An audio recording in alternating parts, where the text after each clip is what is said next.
Welcome to Stuck Time to Improv. I'm Mary Scott with Business Riff, and I want startups to be wildly successful.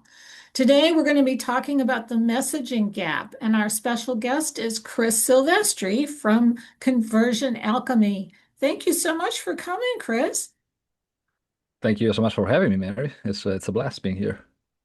So, what is the messaging gap?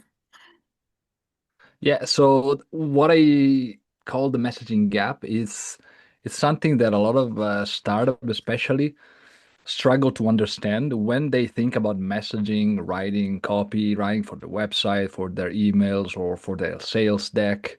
They always start product first or kind of their internal knowledge first, and then try to convey that on the page, hoping that somehow it's gonna come out as differentiated, that the audience will instantly grasp what they are trying to convey. But the reality of it is that on your page, on your sales collateral, on your messaging and copy, your first job should be to actually match the conversation that your prospects or potential customers are having when they land on that specific asset. So when they land on your website, the first few lines of copy should actually match the motivation that's bringing them there, whether it's a pain that they are trying to avoid or a goal or desired outcome that they're trying to achieve. So there's this gap in the sense that your messaging doesn't bridge this gap between what they are thinking to what they want and what your product does. Right. It's not useful to assume your potential clients care what you do. They want to Mhm. know if you solve their problem and what makes you uniquely qualified to do that. So I had a guest on recently who was talking about falling in love with the problem. Mhm. Yeah, yeah, that's true. And another aspect of it, I think, is especially for startups starting out when maybe they don't have the same resources that bigger companies have. One big differentiator that you can use to actually help you kind of close that gap a bit more is to actually inject your messaging with a strong point of view. So having a strong insight, something that the reason why you built the product that you built, what you think customers or the market is doing wrong and how you solve it, that's a very strong and also low-hanging fruit tool that you can use, I think, to kind of bridge that gap. Sure, that's the what makes you uniquely qualified to solve this problem. Yeah, So just to get to the point as quickly and succinctly as possible, right? yeah, yeah. And people are trying to be cool sometimes and they get confusing. I actually see it, it's kind of like a matrix, right, with four quadrants. Mhm. There's on one axis, you have kind of the alignment with what the audience needs. On the other axis, you have your point of view, right? So the first quadrant is kind of like the messy, jumbled. You don't have a strong point of view, or you're not aligned with what your audience needs. Then there's the upper left quadrant, which, yes, you're aligned with what your audience needs, but your point of view is still weak. So you're kind of blending in. It's kind of like commoditized messaging. On the other bottom right quadrant, you have a strong point of view, but you're misaligned with what your audience needs. So the ideal position is to have both, which is the top right quadrant, where you have a strong point of view that's also aligned with what your audience needs. And you find that through research, through understanding your customers, to really get a deeper understanding of what they need. Sure. How did you get involved with solving messaging problems for people? It started because I wanted more time to play drums.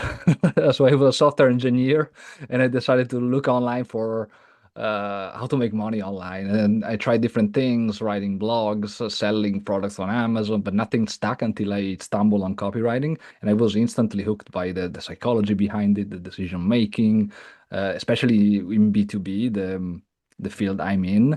Also because I come from a B2B software engineering background.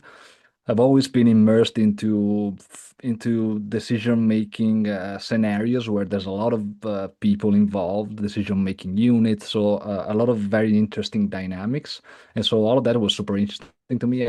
I started doing it on the side until the point that I could take it full time and never looked back ever since. Okay. And that's interesting, particularly it's the software engineering part. I know a lot of startups that have tech Mm, companies, and they're trying to solve some problem, but they've fallen in love with their coding, or it's a problem that's unique to them that they're trying to solve. And they haven't done the work of going and talking to potential customers to find out, do you have this problem too? Have you found a good way to solve it? Is it anything like what I have in mind? And would you be willing to pay me for my solution? yeah, yeah, yeah, totally. I used to before going full time with Conversion Alchemy, I also worked a couple of years at a design conversion optimization agency where I was more involved in the user experience side of things. And I ran a lot of usability testing studies. So basically watching users use your products to so that you can understand and the reasons why they are not buying, they're not converting, they're maybe they fail to use the product. And it's incredible to see the kind of obvious things sometimes that users miss that you think, oh, why can't you not see that? It's crazy sometimes. So like really putting yourselves in other people's shoes, especially your users, if you can, whether it's interviews or watching usability testing or user interaction videos, heat maps, all of that is super helpful to start getting a clearer perspective rather than just your curse of knowledge and get a bit out there. Sure. You have to really understand your customers and really understand the language they use as well as the language you use. Unless you're really a software engineer who's talking to other software engineers or something Yeah, similar. yeah, yeah, So, do you have yeah. any And other particular tips for people about making sure their messages don't have a big gap? yeah, I mean, especially for startups, right now that we are in the AI age, um, when you're a startup, I understand that a lot of startups don't have the means to do very deep customer research. Sometimes maybe you still don't have paying customers, right? So how do you do that? One really good way to start at least getting things moving that I found is to obviously look at the market, look at competitors, look at reviews, everything that you can find already out there. It's a really good starting point. But also, I've been using AI as well to simulate your ideal customers, right? So if you feed enough context to AI using as much of real customer data or insights that you find online that you can, I think you can pretty much narrow down the field that AI has access to and make sure that it can give you 100% not, but like 70% accurate data that you can use for your messaging, for your starting, for your copy, and start at least getting things moving. Once you're out there, once you're getting customers, then obviously you can refine, you can take in all those insights. But I think if you want to be scrappy and just start, AI is a really good way to both research your customers and also start testing some of your messaging. Well, this has been really fascinating. This information is invaluable to startups. And thanks so much, Chris Silvestri from Conversion Alchemy. And I'm Mary Scott with Business Riff. I want startups to be wildly successful. One of the best things you can do to accomplish that is book a call with me at businessriff.com. And join us again next time for Stuck, Time to Improv.